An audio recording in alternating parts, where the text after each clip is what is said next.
Shalom, selamat malam Sobat Rema sekalian. Pada malam hari ini, kita akan merenungkan firman Tuhan dengan tema Berkat Allah di dalam Yesus Kristus. Ayat Alkitab diambil dari Efesus pasal 1 ayat yang ketiga. Demikian firman Tuhan.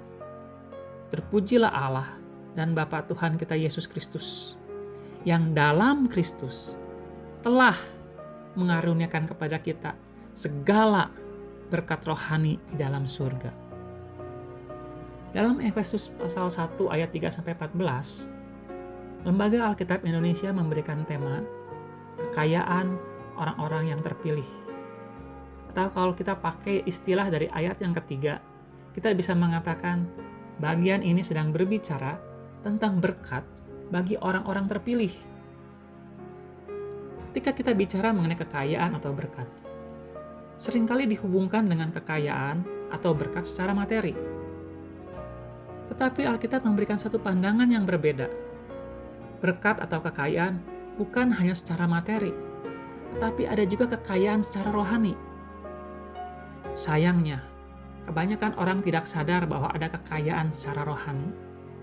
Mereka tidak menaruh perhatian dan tidak peduli untuk mengejar kekayaan rohani.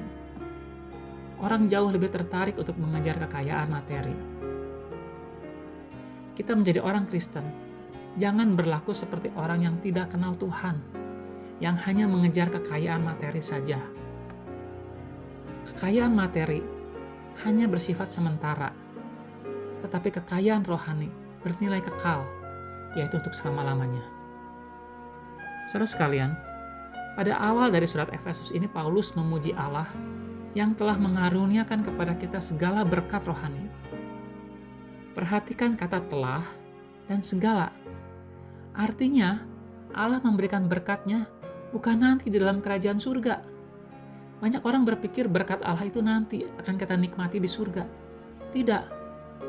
Ayat ini mengatakan berkat Tuhan telah atau sudah kita terima sekarang.